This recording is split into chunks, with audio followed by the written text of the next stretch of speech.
Okay. All of Act 5 after the death of Lady Macbeth is this decline where Macbeth then is told that the forest is moving towards them, and there's really a banal explanation. They've just trimmed the trees and camouflaged themselves. But these mythical, magical things seem to happen, and they're kind of piercing away at his sense of confidence.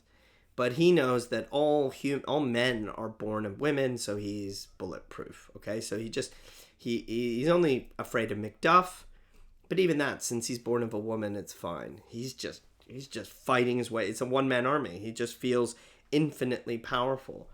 But when he finds out this information about Macduff, notice his confidence just completely withers, and it really is worth thinking about again. The real strength of this play is the psychology. When your confidence is gone, you're gone.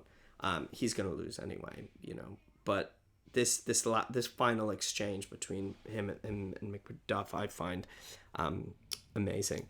Thou losest labor. Why are you trying? Why try?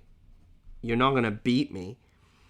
As easy mayest thou the entrenched air with thy keen sword impress as make me bleed. You can't. You might as well fight the air as make me bleed. It's not going to happen. Is this the simile? Fight the air.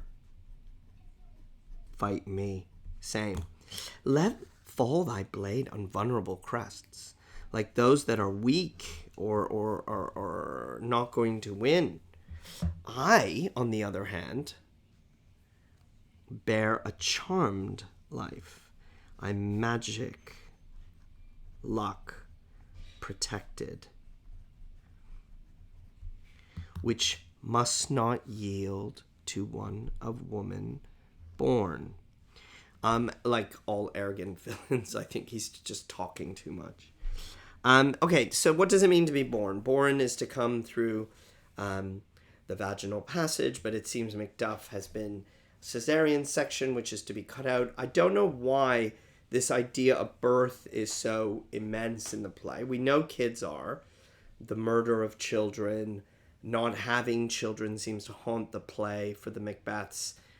But this particular thing about the way we're born and what it means to be born, kind of like what it means to be a man or a woman, or what it means is something that is worth thinking about a lot more. Macduff cuts into it. Oh, despair thy charm, and let the angel whom thou still hast served tell thee, Macduff was from his mother's womb untimely ripped. That image, again, we know this is a C-section, but the image is one of almost being torn out, ripped, removed,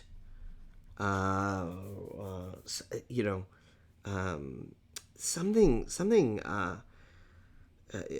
mean, it's very violent what is done to the mother in that language. He finds out he's broken. Okay, he's broken. This is it. It's over. Last prophecy is true.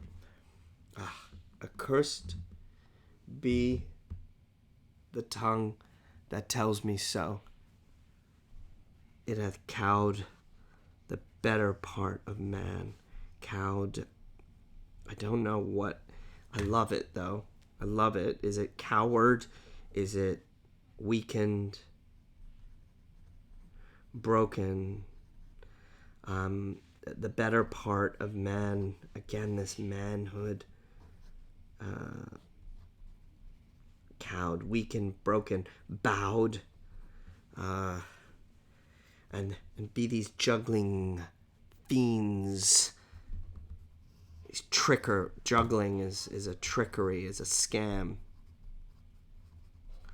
No more believe that palter with us in a double sense, that keep the word of promise to our ear and break it to our hope. They promise and they hope. They promise and they hope, and they promise, hope, is a kind of trick, isn't it? Because life isn't for winning. Nah, he's like, I'm not going to play. I don't play. I'm not going to fight you. I'm not fighting you. Okay, fine. Don't fight. He rips in. Yield. Give up. And live to be the show and gaze of the time. Like zoo, prisoners, show. We'll have thee as rarer monsters are painted on a pole, and under it here may you see the tyrant. He will be made a mockery, theater, a zoo. No, I'm not doing that. I'm not going to yield. I'm not going to kiss the ground before young Malcolm's feet. Refuses to do this, to yield, to give up. And to be baited by the rabble's curse. This is like Coriolanus. I'm not gonna look at the people. The people don't get to judge me. Even though Birnam Wood has come to Dunsinane, and thou, being a woman born, I will try the last. I won't. It keeps going. This is resilience. This is pure resilience. There's something I find heroic. There's almost a mockery of heroism here. There is something heroic.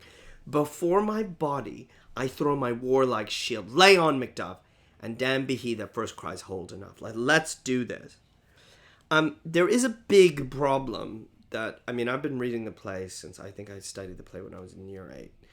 And it's only this year I read something that we take it for granted that this villain could be overthrown. But again, Macbeth is the king. And you aren't supposed to be able to kill a king. Once a king is in place, they have that status. So this is going to be an act of another regicide. This isn't justice. This isn't a way of reconciling. This is murder. This is killing of a king. This is this crime. And it feels good. We, the audience, feel satisfied. Macbeth's head does come out, thrown out at the end. And he's called up. I think Lady Macbeth's called the Butcher Queen. They're denigrated and mocked, but there is a sense that maybe the blood will beget blood. Blood will get blood. That there is a cycle still happening. There will be more and more violence. I think that's a potential to interpret here at the end. It's a problem that hasn't really been resolved. But this isn't the actual end of the play, but it's the last passage that I wanted to look at with you. Again, if you want to know the play really well, you definitely need to watch and listen and read the whole play. I've tried to do these videos to give you some of the highlights.